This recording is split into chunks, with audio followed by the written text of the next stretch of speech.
Kita beralih ke informasi emiten selanjutnya pemirsa. Kita beralih ke emiten infrastruktur PT Indosat Tbk atau Indosat Ooredoo Hutchinson mencatatkan kerja keuangan yang melandai di semester pertama 2025. Pendapatan dan laba bersih perusahaan mengalami penurunan akibat perubahan perilaku pasar dan juga dinamika industri. Namun upaya efisiensi bisa berhasil menjaga profitabilitas tetap kokoh.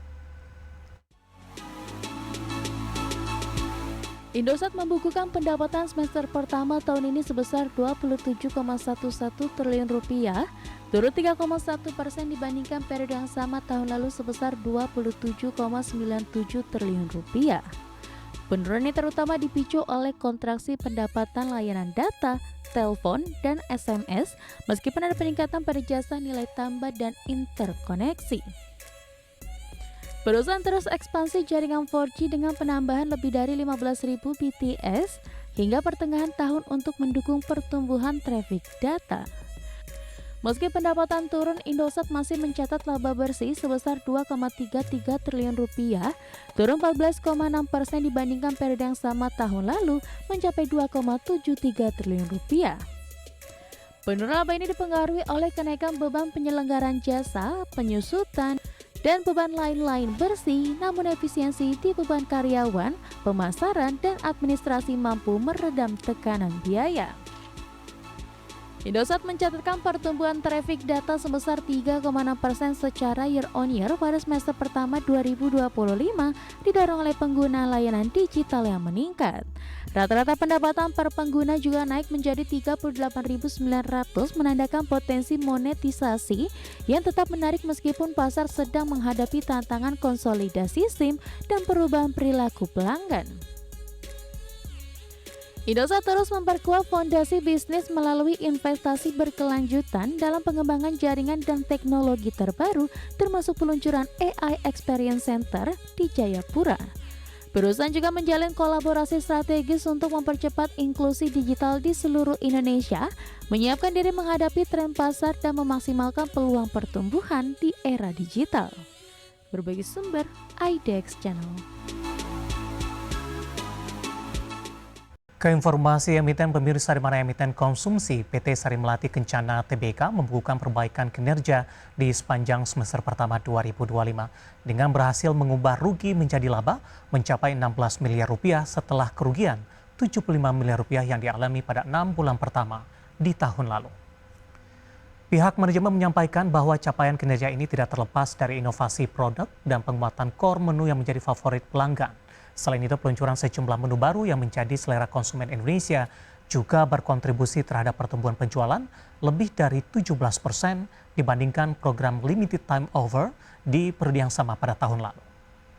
Di sisi lain, emiten berkode saham PZZA masih akan melanjutkan komitmen untuk memberikan pengalaman bersantap untuk pelanggan melalui modernisasi outlet, di mana hingga semester pertama tahun ini lebih dari 20 outlet Pizza Hut, restoran, dan PhD telah direnovasi di berbagai kota besar dan kota sekunder yang menghadirkan suasana modern, nyaman, dan relevan dengan gaya hidup masa kini.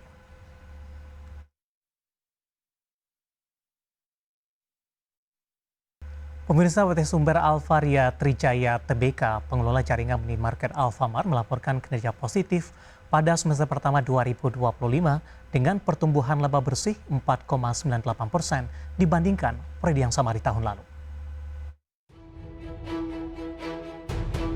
Pada 6 bulan pertama 2025, AMRT mencatatkan laba bersih sebesar 1,88 triliun rupiah, meningkat dari 1,79 triliun rupiah pada semester 1 2024. Kenaikan ini menandai kenaikan sebesar hampir 5% mencerminkan efisiensi dan pertumbuhan perusahaan di tengah tantangan pasar retail yang dinamis. Penjualan AMRT di luar daerah Jawa tumbuh pesat menunjukkan ekspansi pasar yang berhasil, diversifikasi produk dan layanan dari kebutuhan pokok hingga produk non-makanan juga menjadi fokus perusahaan untuk menjaga daya tarik bagi konsumen di berbagai wilayah Indonesia. Manajemen AMRT optimistis dapat mempertahankan momentum pertumbuhan seiring dengan strategi ekspansi gerai, penguatan brand host produk, dan adaptasi terhadap perilaku konsumen yang terus berubah. Kinerja keuangan positif menjadi modal penting untuk menghadapi tantangan pasar retail ke depan. Dengan pertumbuhan laba dan pendapatan yang solid, PT Sumber Alvaria Trijaya Tbk terus mengukuhkan posisinya sebagai pemain utama di sektor retail modern Indonesia. Perusahaan berkomitmen mengembangkan strategi yang adaptif dan inovatif untuk memenuhi kebutuhan konsumen yang semakin beragam. Berbagi sumber, IDEX Channel.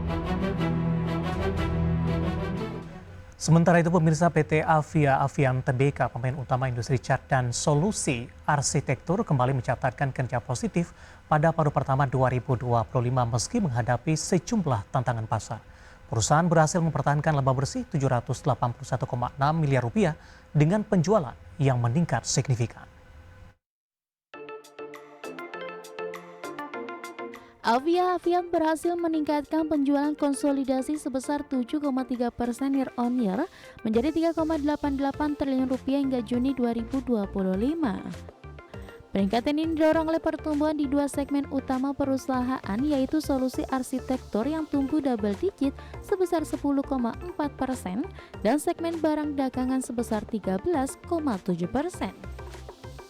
Meski pendapatan meningkat, laba bersih Avia Avian menurun 3,18% menjadi 781,6 miliar rupiah dibandingkan periode yang sama tahun sebelumnya. 808,1 miliar rupiah.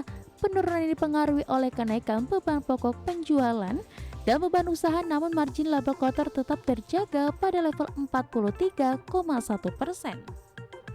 Perusahaan terus berinovasi dengan meluncurkan 5 produk baru sepanjang semester 1 2025, termasuk 2 inovasi terkini di segmen cat pelapis anti bocor dan otomotif. Langkah strategis ini diharapkan dapat memperkuat pertumbuhan jangka panjang serta mendukung ekspansi pasar di tengah dinamika persaingan. Manajemen Avia Avian optimistis dapat menjalin sisa tahun 2025 dengan strategi yang agile dan responsif, memanfaatkan perlambatan pasar sebagai peluang untuk memperluas pangsa pasar dari kompetitor. Kepemilikan 125 pusat distribusi juga menjadi modal penting untuk mendukung ekspansi di seluruh dunia. Berbagi sumber, IDEX Channel. Dan berikut kami sampaikan update penutupan indeks harga saham gabungan di perdagangan sesi pertama Jumat jelang libur akhir pekan, di mana secara intraday hari ini indeks harga saham gabungan mengalami penguatan yang cukup signifikan, ditutup menguat di 1,17% di 7.571,671. Secara intraday, indeks harga saham gabungan dominan bergerak di zona hijau, dibuka di sesi pertama pada pagi tadi menguat di 7.545. Intraday tertinggi hari ini di 7.579,600 dan terendah di 7.527,655. Langsung saja kita ke grafis yang pertama pemirsa, kita akan coba lihat seperti apa posisi saham-saham yang masuk ke dalam deretan top gainers pemirsa. Ada Aman Mineral hari ini menguat di 3,27% di 8.675. BRPT juga menguat di 4,56% di 2.750. Mina menguat di 34,35%, Toba juga menguat di 12,33%.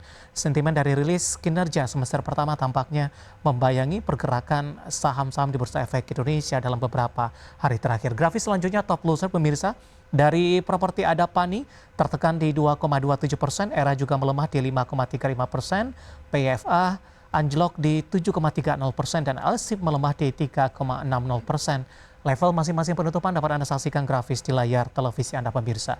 Dan yang terakhir, rotasi pergerakan sektoral, barang baku memimpin penguatan di 2,91%, infrastruktur juga menguat di posisi penguatan yang sama secara persentase. Kesehatan melemah di 0,64%, industri tertekan di 0,29%. Updatean penutupan perdagangan di sesi pertama hari ini dan semoga bisa menjadi salah satu referensi untuk Anda.